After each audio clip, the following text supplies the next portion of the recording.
Hello. I was getting my things ready to go paint outside tomorrow morning and thought I would give you a look into my outdoor painting kit or my plein air painting kit. So I'll start by explaining what each thing is for, and then I'll dive into the box and actually show you the most exciting part, I think, so how the paint box is arranged. So I have a stool to sit on. I have the paint box that holds my brushes, a palette knife, and my paint in a palette. And then I have a little panel holder that my husband made, and I have panels that I cut and primed. These are actually old paintings that I'm covering. I have a piece of newspaper to wipe off excess paint before I wash my brushes, a rag, this is odorless mineral spirits, and this will go into a bag in case it spills. I have pliers for opening tubes in case they're stuck, tubes of paint, because sometimes they get caked up. Some sandpaper just in case.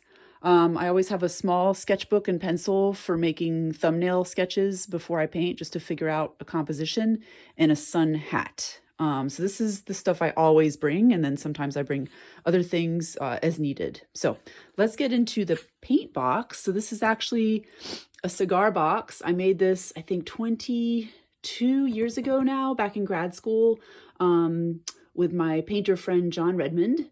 This is when we were at University of Delaware, and he's been using a paint kit like this for a very long time. So we made this one together. So I'll open it for you. It has a little latch here. And first, when you open it, the palette is on top. And when you lift it up, there's a little notch here for your finger. You have all your supplies. So the other cool part is that it's set up to hold a panel. So here's an old painting that I have sanded down, and it fits right behind these little nails that we put in here. And then I can work. I just sit down and hold the box. So let's see if we can take this out. Okay, there we go. So now here's my palette. I usually lay my colors out about the same way every time. This is the way I learned to lay out my palette when I was a student a very long time ago. So I always put my white here. Then I have my earth colors here. Then my yellows, reds, blues, and greens. That's how I always set it up. So in here, I have just a chip brush in case I need to make some big brush strokes. Palette knife, which I really use mostly to clean the palette at the end. And some brushes, not very big because I'm painting pretty small with this, but they are all cut down to fit. And the ends I've sharpened just in a pencil sharpener so I can scratch back into paintings if I want to do some sgraffito. So there's that. And then I have my paints. This is generally what I bring. Some of the colors will switch out sometimes. Like this is a yellow ochre.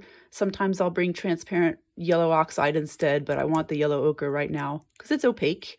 I have a lemon cadmium yellow, or light cadmium yellow. Sometimes I'll take a lemon one instead. I don't always bring quinacridone magenta, but I'm liking it right now. And then I have like a variety of greens. I have sap green, chromium oxide green, and this is emerald green, but any kind of like phthalo green is good. This is a cerulean, and I have an ultramarine down here. So that's it. Yeah, so everything goes back in here, and then it closes like that.